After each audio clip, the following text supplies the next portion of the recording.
The following program was produced by an independent community producer. The opinions expressed do not necessarily reflect those of the ECAT staff or board of directors. Come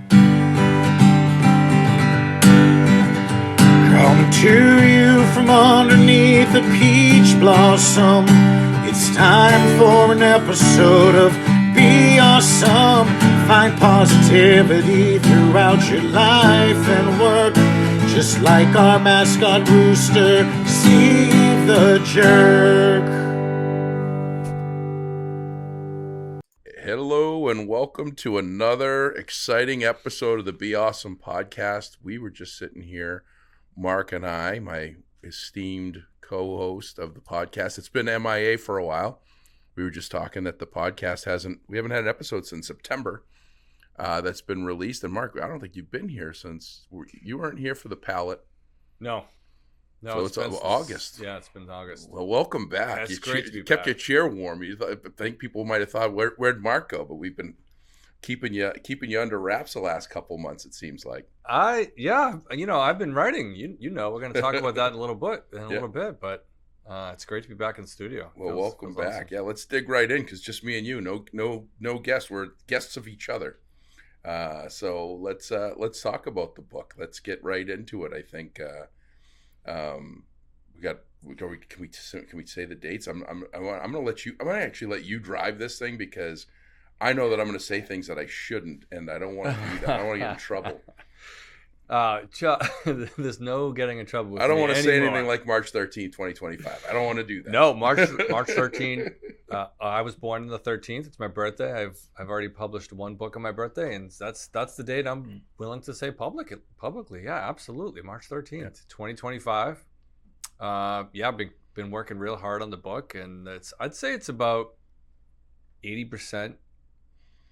The first draft is 80 to 90% done, and then I'll probably have the second draft done by the middle of December, and by the end of December, I'll be in good shape. Middle of January, probably. Yeah. Well, this is, and I have March 13th is a birthday for me too. My second birthday, or third birthday, or fourth birthday, depending on how you gauge how close to death I've come in previous instances of electrocution and other things. But March 13th was the day that I almost choked to death, and so that's I consider that kind of a birthday for myself too, and it's a special day. And the number 13 is very special. Before we get into the book, I have to say, and I've said this 100 times, but I can't say it enough. It is amazing how our paths have never crossed in our lives. Being Massachusetts born and bred, close to the same age. You went to Xavier, and I had friends in that age group. As we talk, you graduated with some of my friends, the Martinettis. You went to high school with. Yep. Never knew who Mark Resnick was.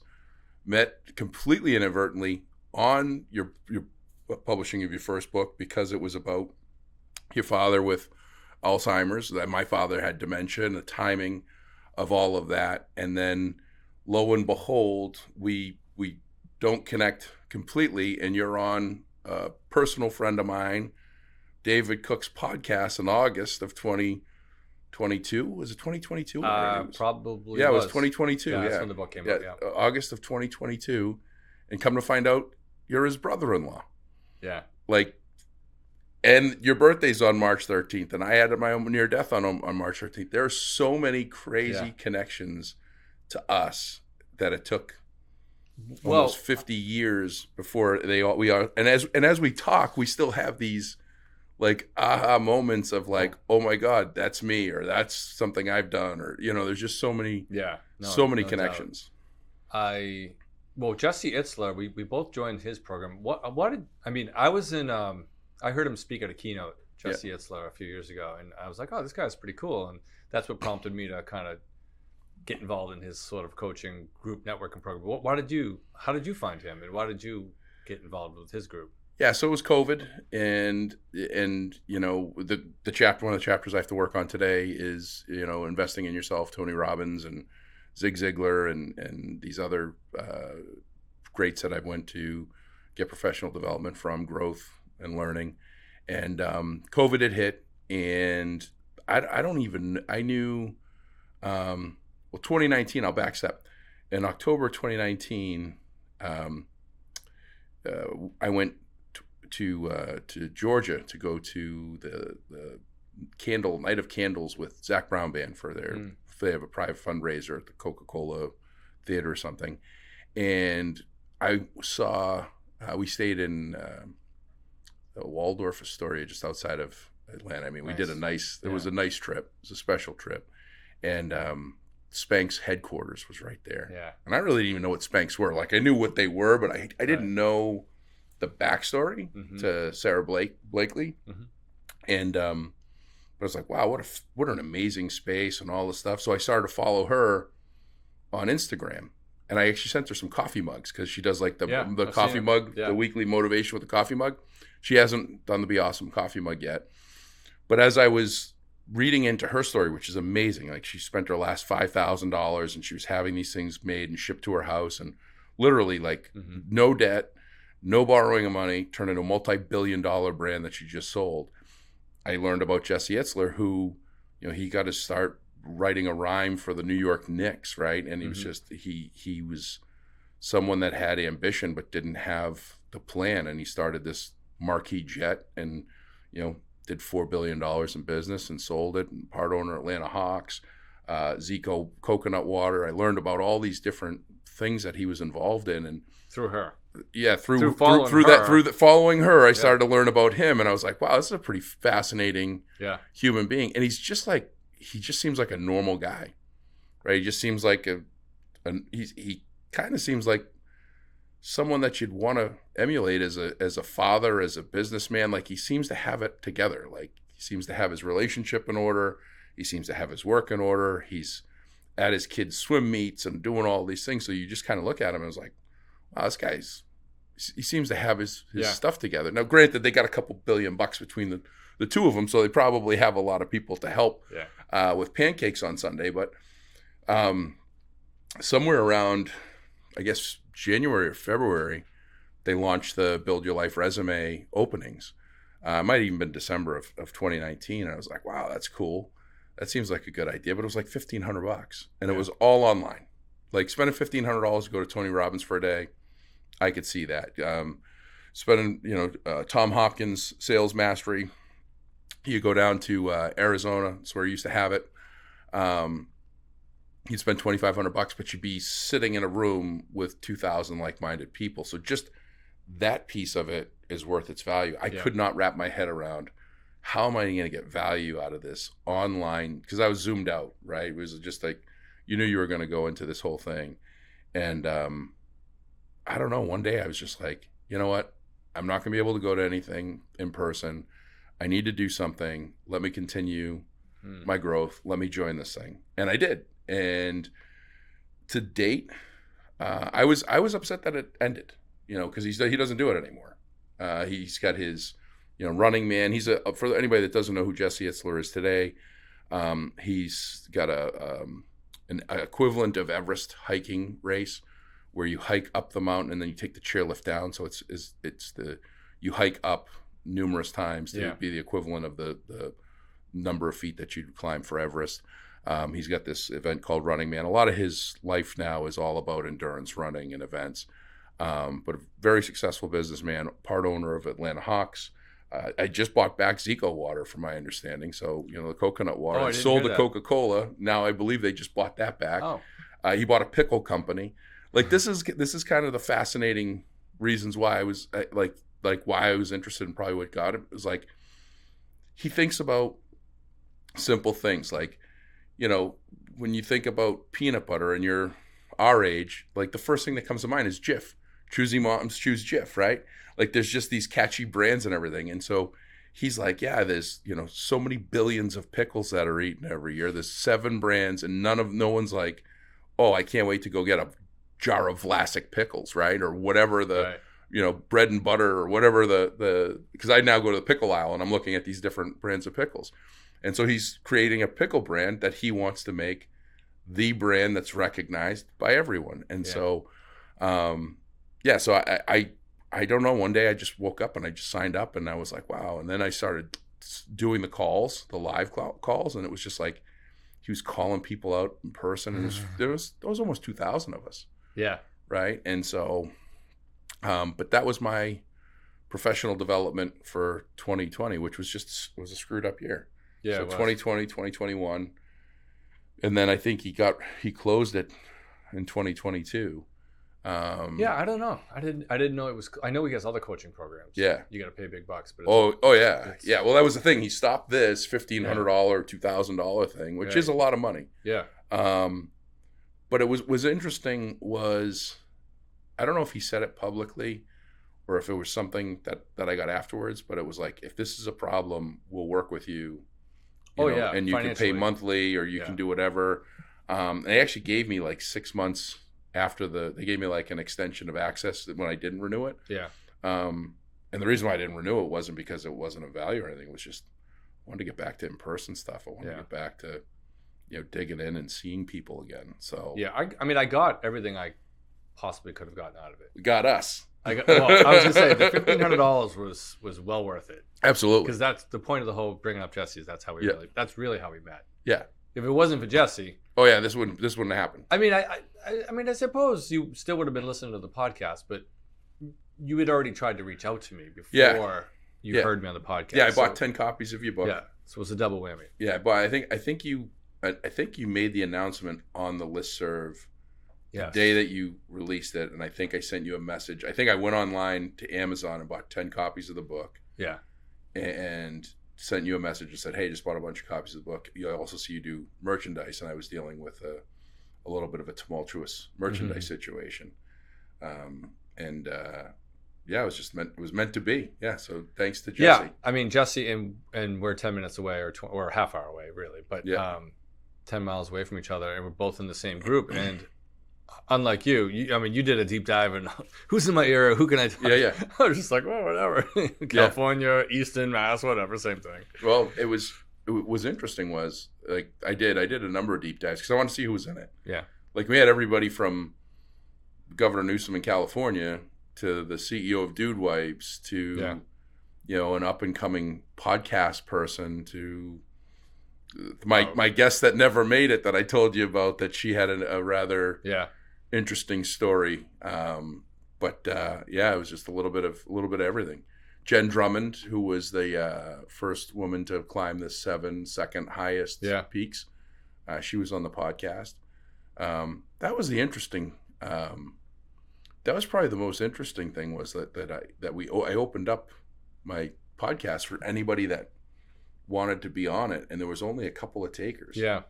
I would have thought that there would have been more. Me too. That was the type of group that would be all over that. Jump all over it. Yeah. Because, I mean, that's one of the things I need to do is I need to actually be a guest on podcasts. We talked about this just before going live. And, Well, before we finish up, Jesse, I mean, I would never say we're friends, the two of us. I mean, I've texted with him, and he was kind enough to write an endorsement for my book, so I'm forever grateful to him. And he was also bought the first 50 copies of 10 Days with Dad. Yeah. So I mean, the man is not. He doesn't do things for showmanship, and was all under the sly, and he wasn't looking for credit or anything. I didn't give him any. I mean, he wasn't looking for any credit, but I got a lot out of his program, and I just I learned some of the things of what he talked about: daily vitamins and Misogis, and and I implement those in my life every day. And in the book, I write about him too. So I give him huge props. I mean, I don't know. I'm going to say he's my friend. I'll say he's my friend. Yeah. Well, Jesse, I think if you saw him, we were just talking about this with Joe DeSena and the Spartan Race. I'm sure we'll dig into this. Like, they meet so many people. Like, we meet so many people, and I struggle. And so for you to walk up and be like, hey, you bought 50 of my books 4 years ago, and da-da-da-da-da. There probably is a trigger point at some point. But, does he have your phone number on speed dial? Yeah. He doesn't have mine, and that's okay, but I still consider him a friend. Yeah. Because a friend is, when you look at what a friend is as far as a definition, friend is somebody that improves your life and is someone that's there for you. And he was there for us, all of us. Yeah. And he made himself there for all of us, which was pretty cool. I hope to get to meet him someday, and I hope he buys 50 of our books. Yeah. Because that'd be cool. So we got to put him on the list of people to hit up. So yeah. I actually talked about the Misogi, which was interesting. shifting from one thing to the other with ADD here. I got to do the ASBO International in Nashville, which was a life experience. That was I've been trying to get on that stage, or preparing to get on that stage Back for up 10 years. Do you want to explain what a misogi is, or? Well, I was. Oh, is that part? Okay, yeah. You can do it if you want to define it. No, I was like, how is he gonna do this? Yeah, no, I'm gonna. Is this part of the story? Yeah. Oh yeah. Oh yeah. So, definitely. Go. So, 10 years ago, I got the Corporate Leadership Award, which was only given out twice in almost 100 years of the association's existence. And from that point on, I said, someday I'm going to be on the stage and speak to everybody. And every year, when the general session would end, 12 to 1,500 people. I mean, this is a big production. ASBO International is a big production. 1,200 to 1,500 people in attendance, a full crew of people. You have to do dry runs and audio checks. And you actually have somebody that does the audio check for you. So you don't even have to do the work. They go up and they walk every square inch and do all that stuff. ASBO, tell them. Association of School Business Officials. So it's all of the CFOs for public education in the world. And so when the general session would get done all these past 10 years and the room was empty, I would walk up on stage and I would imagine a packed house of people. And so I got that opportunity this year. The new executive director, Jim Rowan, who's a friend and a past executive director of Ohio ASBO that had me, and Kristen, who was their event person, reached out to me and said, hey, you want to do the open general session? I'm like, that's fantastic. And I got there, was at the Gaylord Opryland in Nashville, and I get there and I got butterflies. I'm just nervous. The previous 9 years I was confident. It's empty, but I imagined there were a lot of people. But I had all these butterflies. I had nerves of just all sorts of stuff going on. And I saw Fred McConan from Equitable, who's a friend who wants to do something with us for road tour possibly in the spring. And so I'm talking to Fred, and he's talking about the importance of relationships, and I'm just kind of trying to sink it all in. And he says, hey, come to the session one of my people is doing. And I walk in, and right up front it says misogi. And this presenter is talking about his misogi. Yeah.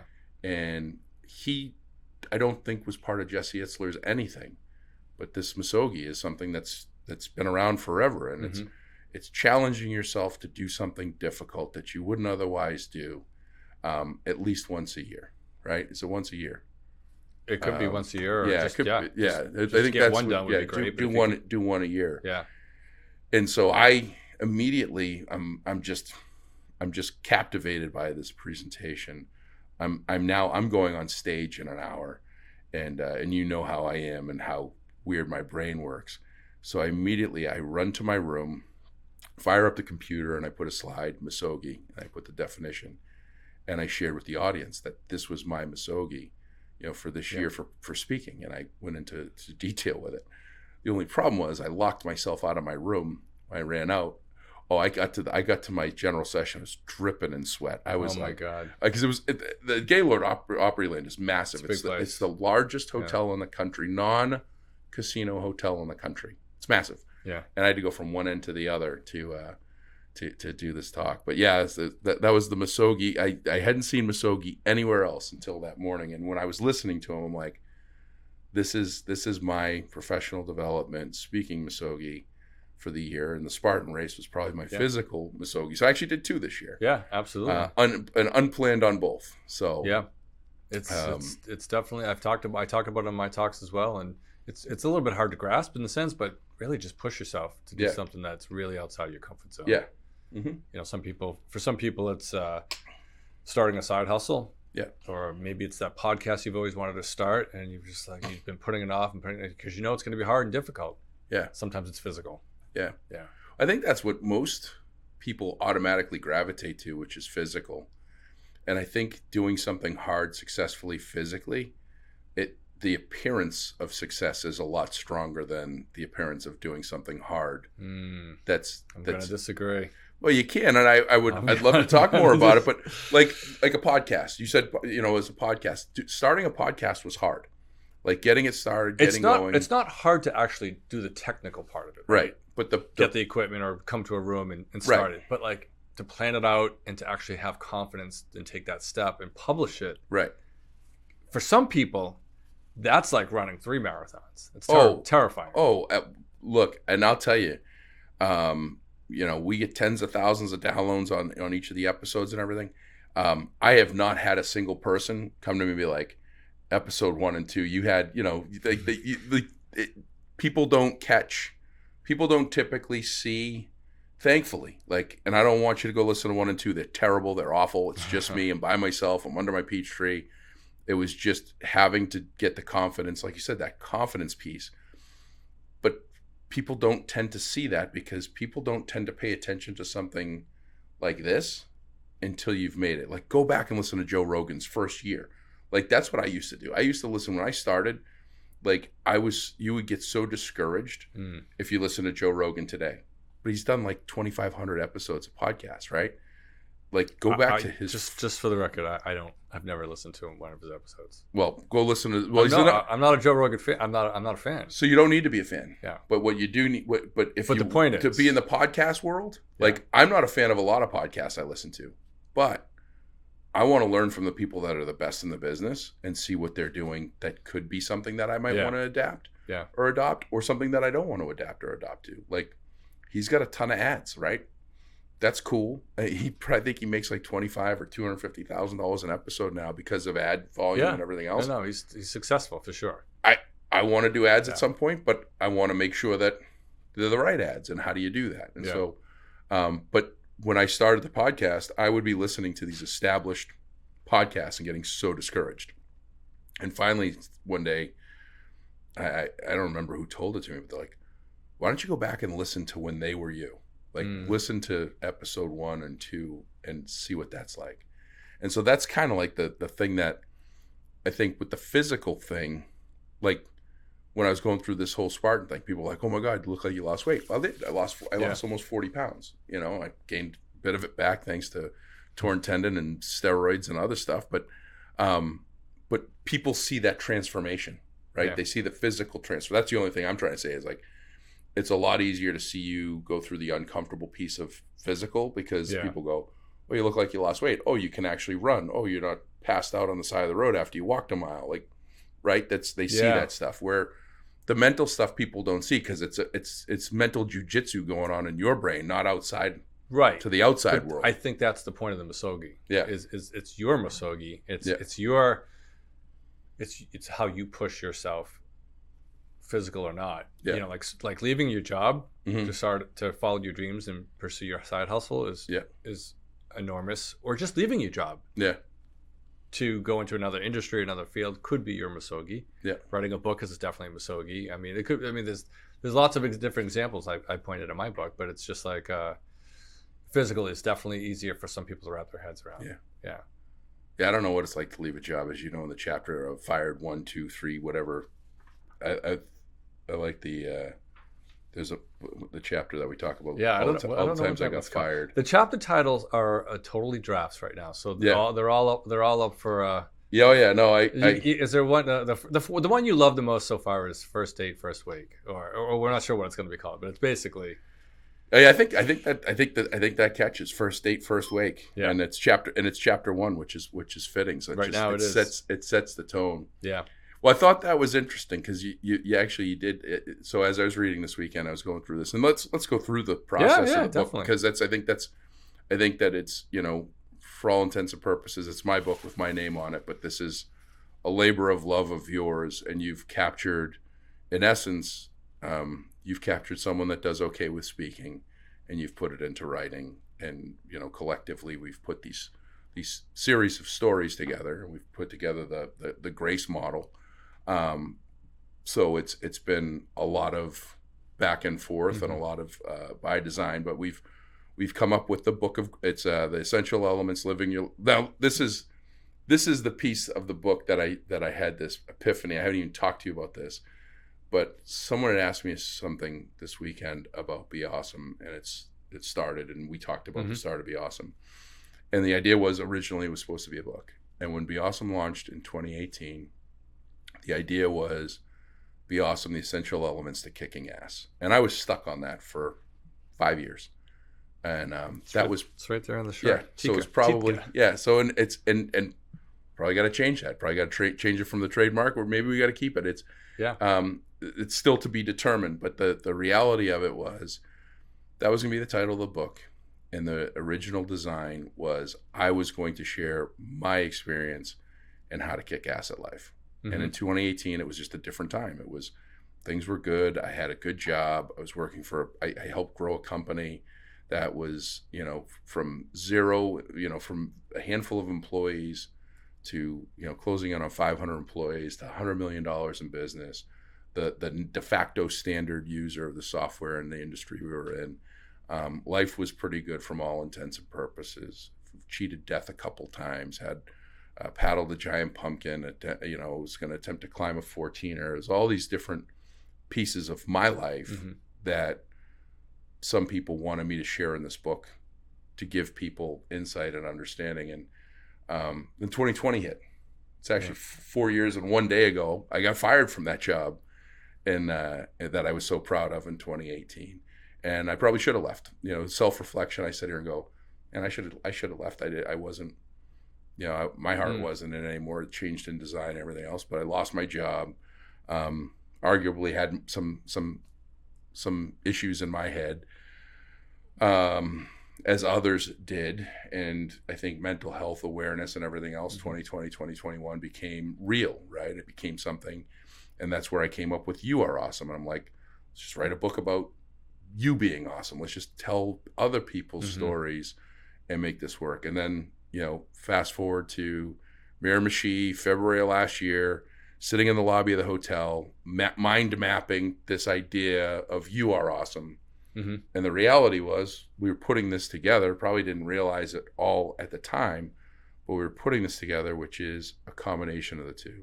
Mm. It's being awesome, living your legacy with grace, gratitude, resilience, action, consistency, and empowerment, but being awesome because of the people that you have in your life and the experiences that you have.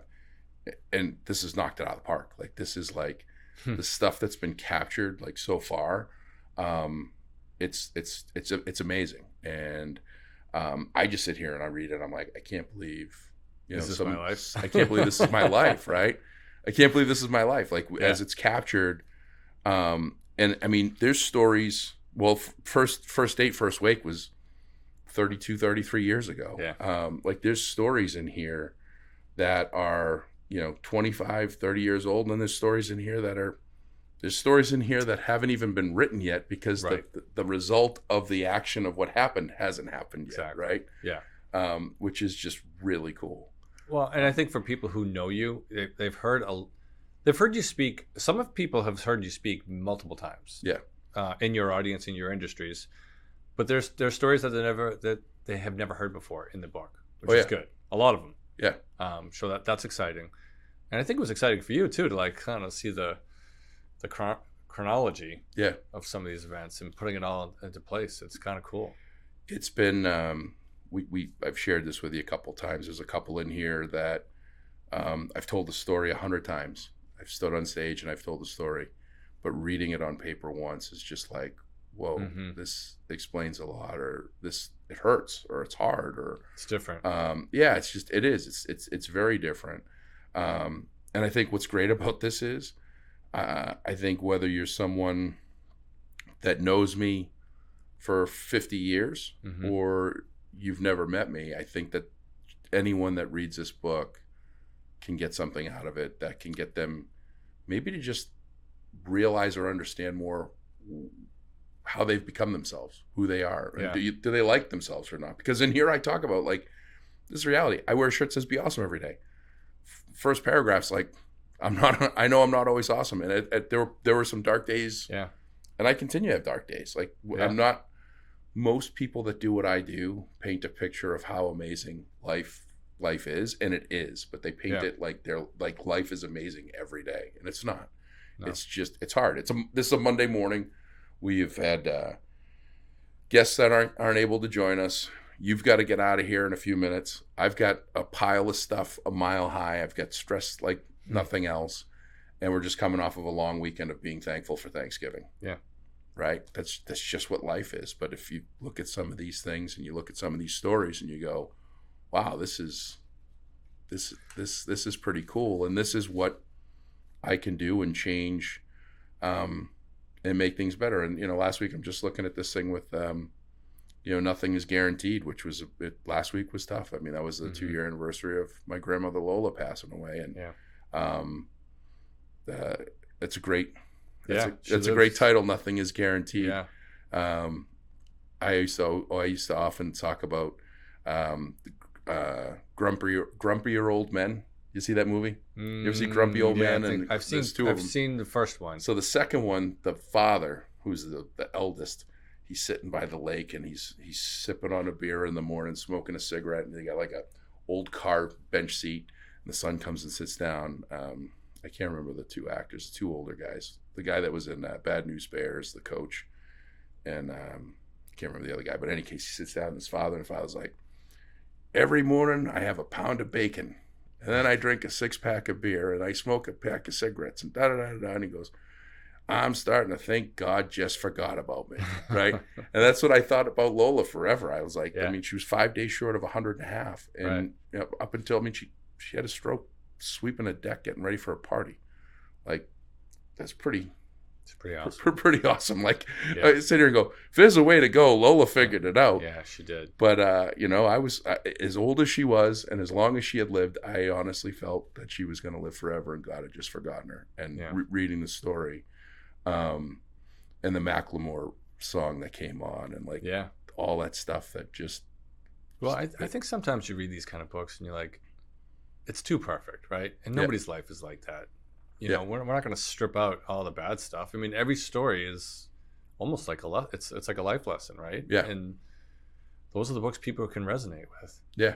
Who can see that you're successful, but you struggle every day. Far from perfect. Yes. Yeah. It is not essential. It's not essential elements to kicking ass as far as, and that's what it was. And that's the beauty of how this has come about was, I don't believe I believe the idea was right originally. I don't believe the execution would have been right. And I think that writing the book as I originally had hoped and intended, and even a second thinking about You Are Awesome, I don't think it would get the impact and the effect that this will have. I mean, it's just so much cool stuff. Thanks for listening to another episode of the BeAuSm podcast. If you are enjoying our episodes, please give us a 5-star rating review on your favorite podcast platform, whether it's Spotify, Podbean, Apple Podcasts. Those ratings and reviews do make a difference in helping us get more exposure, more listeners, as well as giving people an insight and understanding as to what they could expect when they listen to our episodes. Thanks again, and you are awesome. And what's amazing is, like, the stories, I've probably told you 500 different examples and stories. Like Ed Rossich, who's in here a couple of times, he's like, you're the only person that makes best friends with the Uber driver. Like, I'm sure they call you like after your ride, but you've worked on and kind of drilled into certain ones that I think I think these are all the right stories. Like, how did you pick? Right now, there's 33. It looks like 33 or 32 chapters.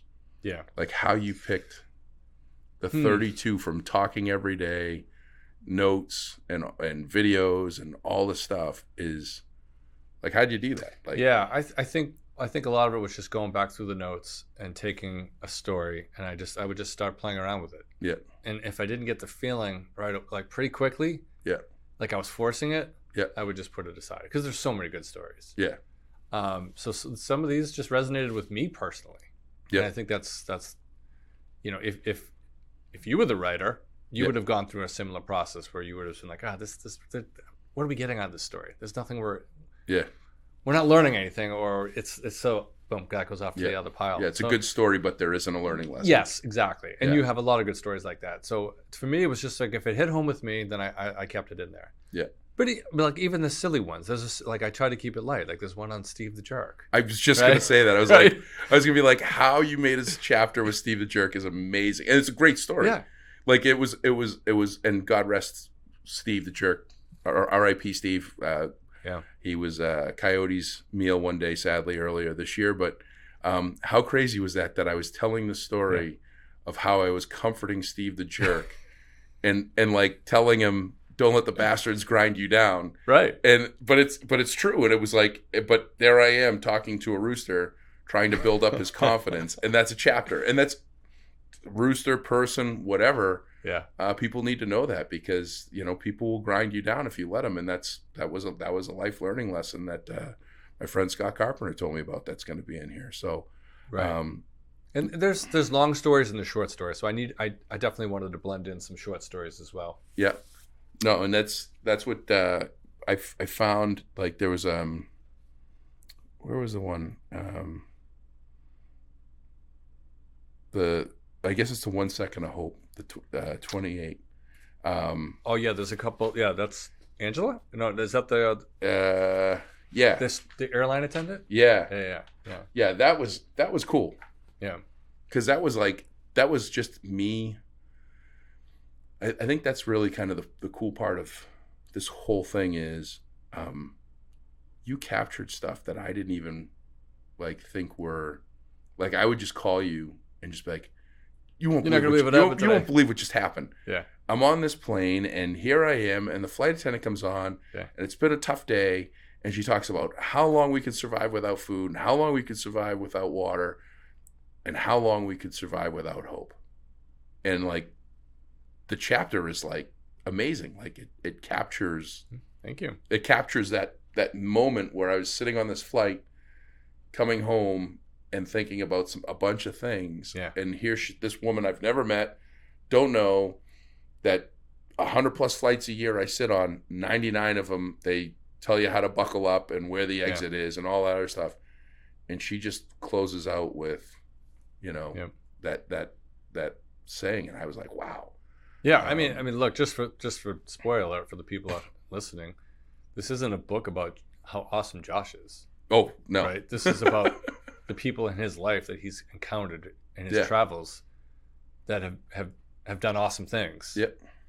And we talked about you are awesome versus BeAuSm, but in order to think of yourself as, you have to be awesome. If you can do anything, be awesome. When you do awesome things for other people, then you become awesome. Yep. And your confidence grows and things like that. So it's definitely not a book about Josh's greatest hits and everything that he's done. So I want to put that out there right away. Oh yeah, no, I think that there's lots of people that I've had relationships with in the past that are chomping at the book to read this story and chop it up, thinking that I just talk about myself and the whole thing. And no, I'm far from awesome.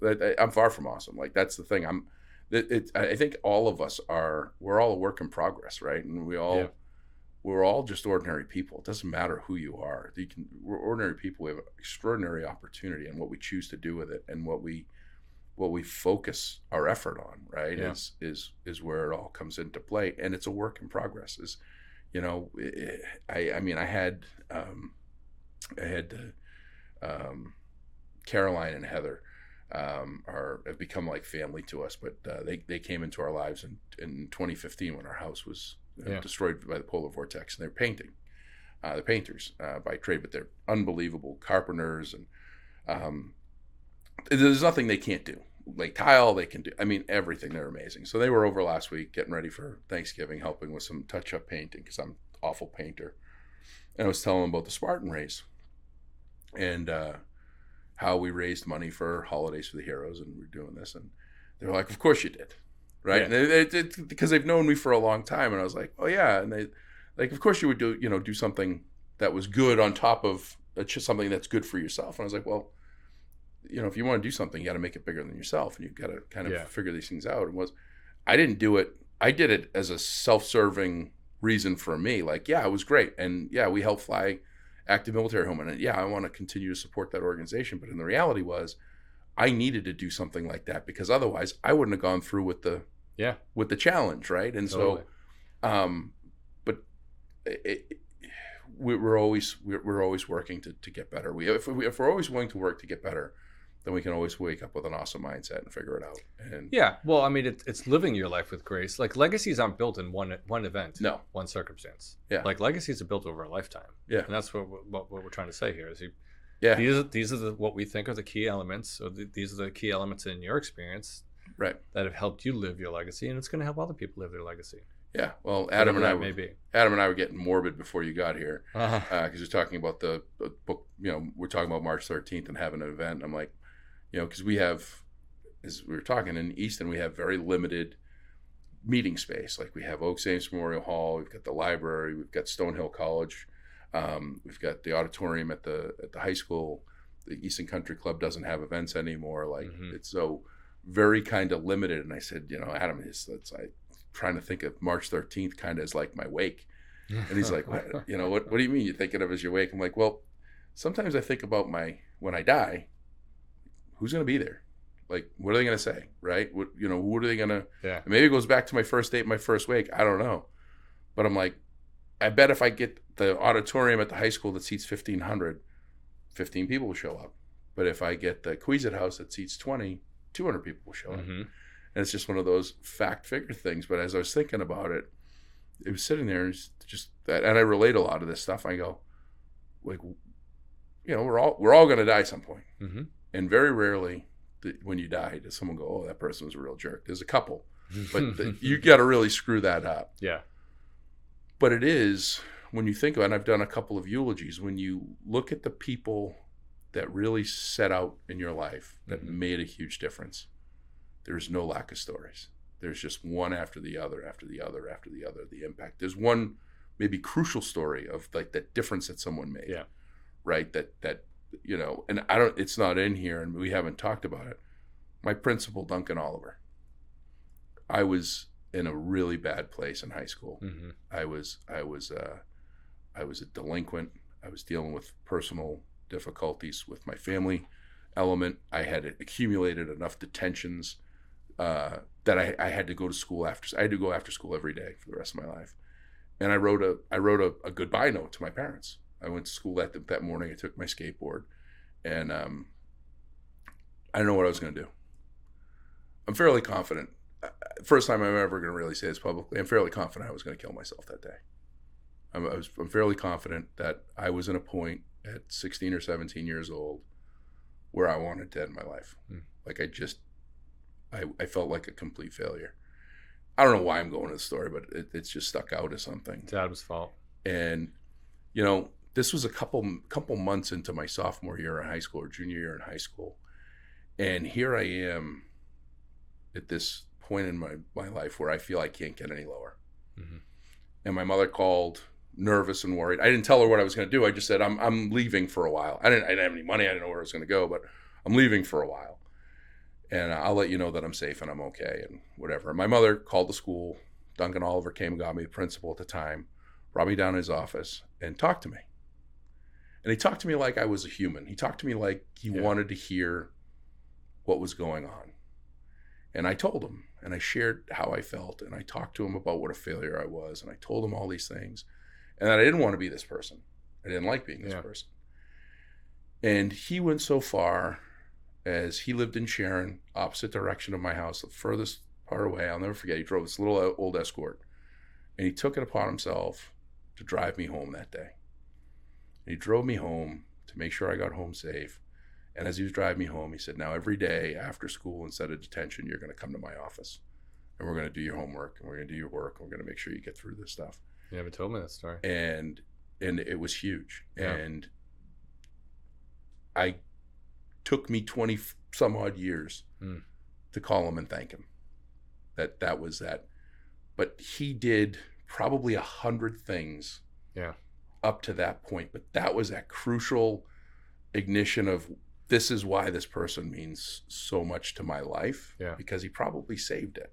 Yeah. And that's like, when I look at things, I try to look at all of the actions that lead up to this. Like, this book is going to be huge. This is going to be probably one of the greatest things for both of us.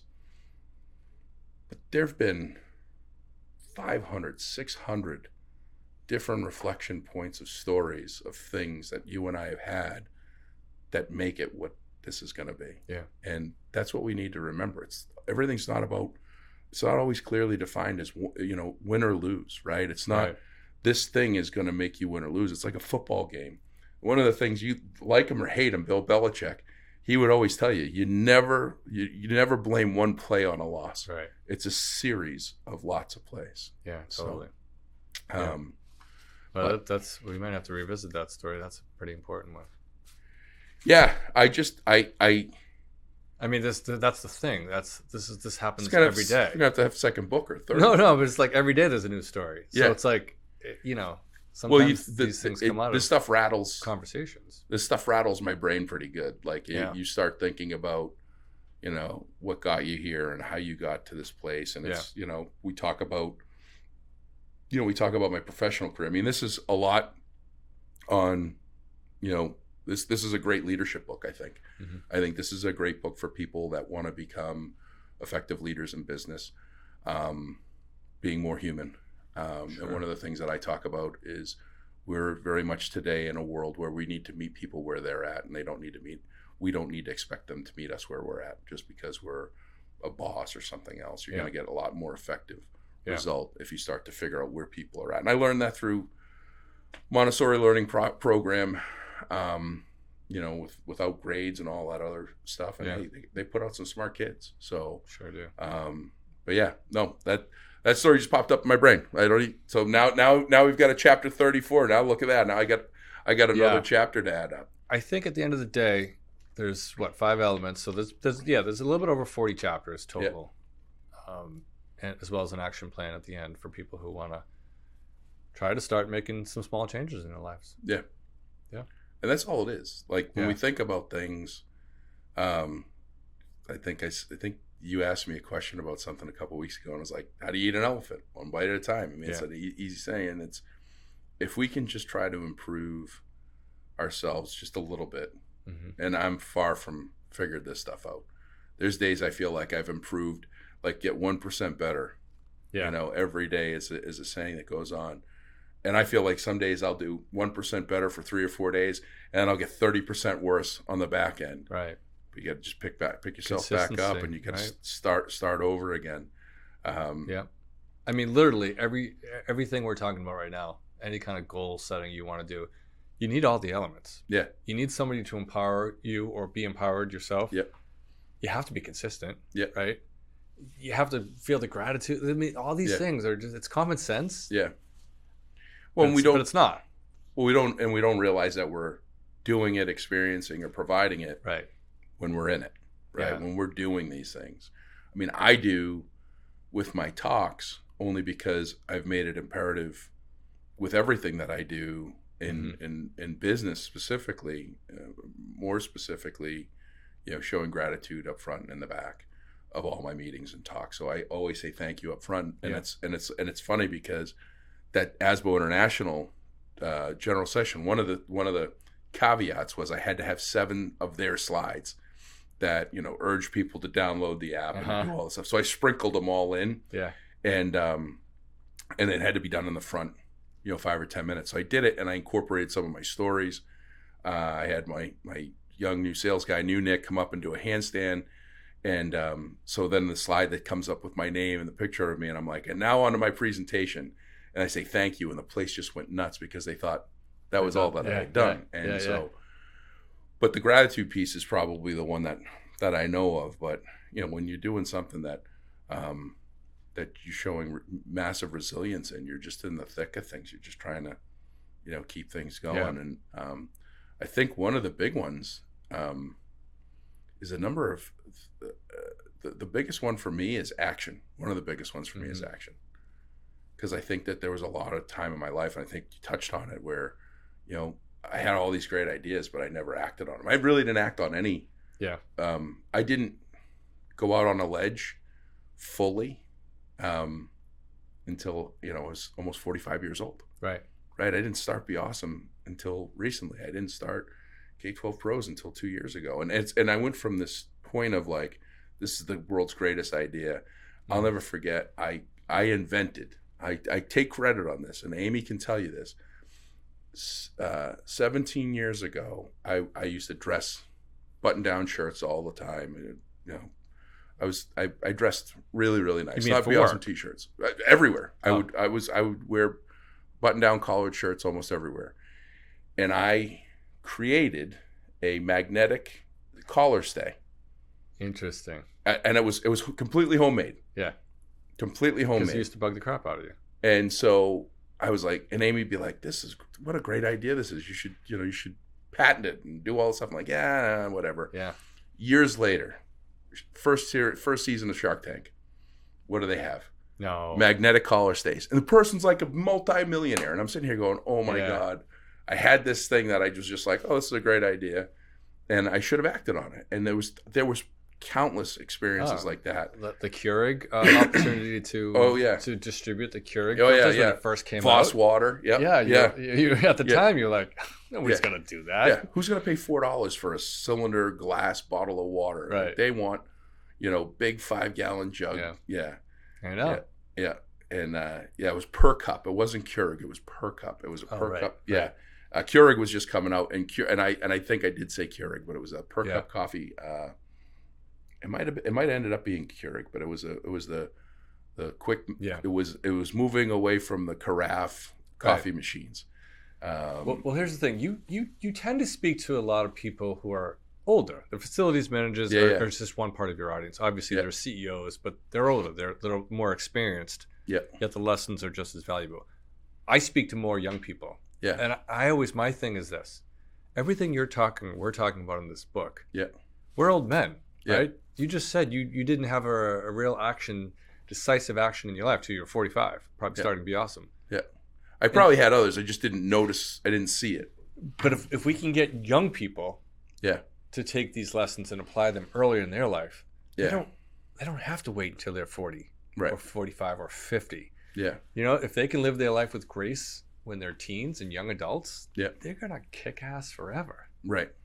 Well, and that's been the hardest part for me, and I don't know if it's because I have kids, or I don't know where that piece is, but I saw I went and saw your talk that you gave for the high school class for Xaverian at Stonehill this summer, and it was interesting, and maybe it was a stereotype in my brain or something. And I've done a couple of talks with kids, and it was early on in my speaking, and so maybe with the improvement in my messaging, maybe it would be an improvement in the audience.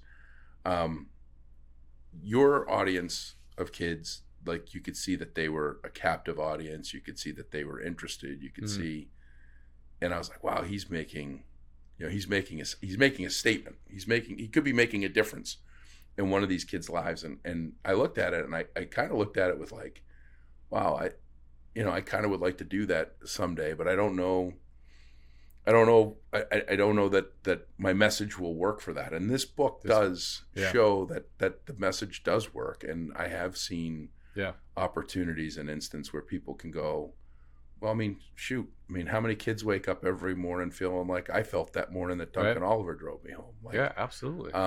But we don't share that. As adults, we don't tend to share those pieces of our life, those trials and tribulations, those challenges, difficulties.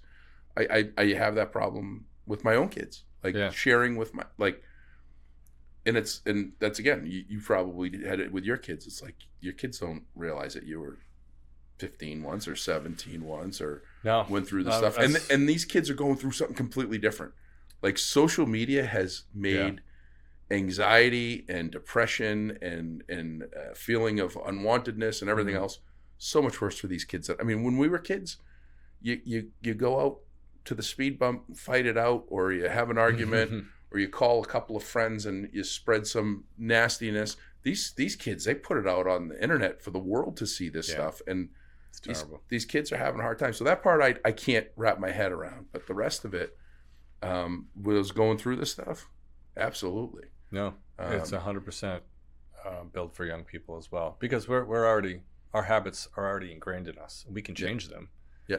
But it'll be easier for them to make these adjustments earlier in life. Yeah. Yeah. No, this is exciting. This is from the business standpoint for BeAuSm. I think that I've already told you 2025 is going to be a phenomenal year for us. It's going to be a huge year. It's going to be a breakout year. We got 2 minutes to give or take with Adam's cutting and pasting of everything. Once again, thank you, Adam. We've missed you, buddy. We're going to do. I think Adam and I are going to do an episode on the Spartan race because he was with me the whole way with the cameras. Oh, and that everything. video was outstanding. Oh, too. it was unbelievable, right? I mean, Yeah. just great stuff. Yeah, but, you definitely should do. We don't. You haven't done one on the post race? No. I think that's Yeah. what we're going to do this afternoon. Because we still have to write that chapter. Yes. So I could just listen to the podcast. Bingo, Adam, Yeah. you're on next after this. So, Yeah. but let's talk about you for a minute because this 2024 was an exciting year for you because you took some action. Yep. You've and this is the other piece to book writing, and we could do a whole book. We were going to self-publish. Yeah. We were going to potentially go the publishing route. And you're going to help me with that.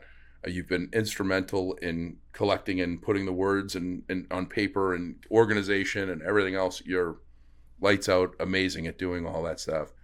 But this year you decided you're going to take action.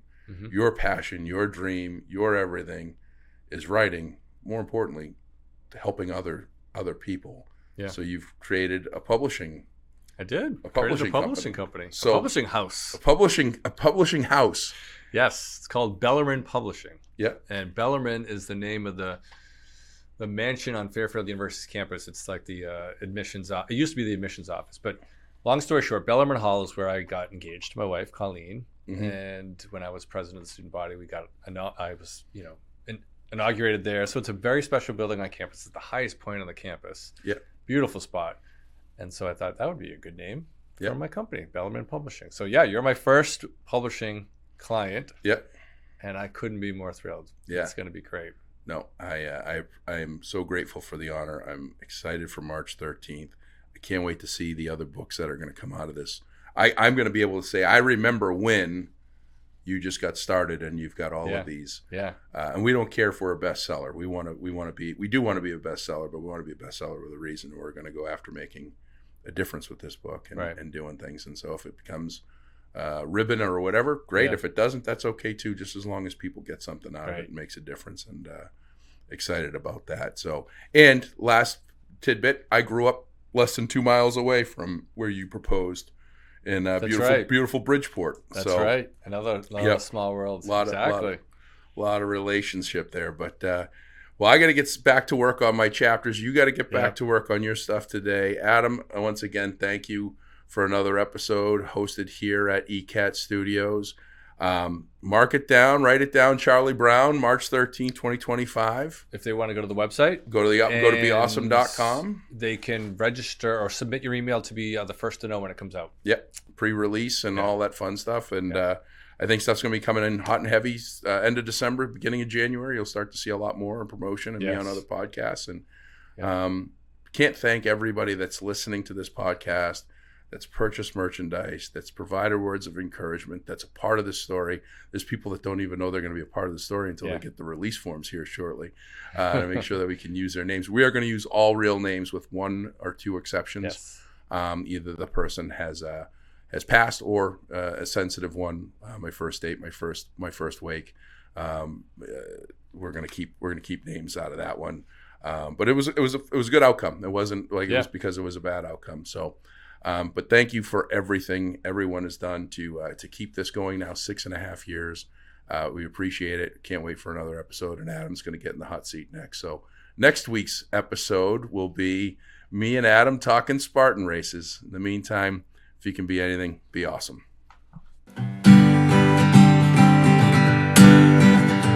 Come to you from underneath a peach blossom. It's time for an episode of BeAuSm. Find positivity throughout your life and work. Just like our mascot rooster, Steve the Jerk.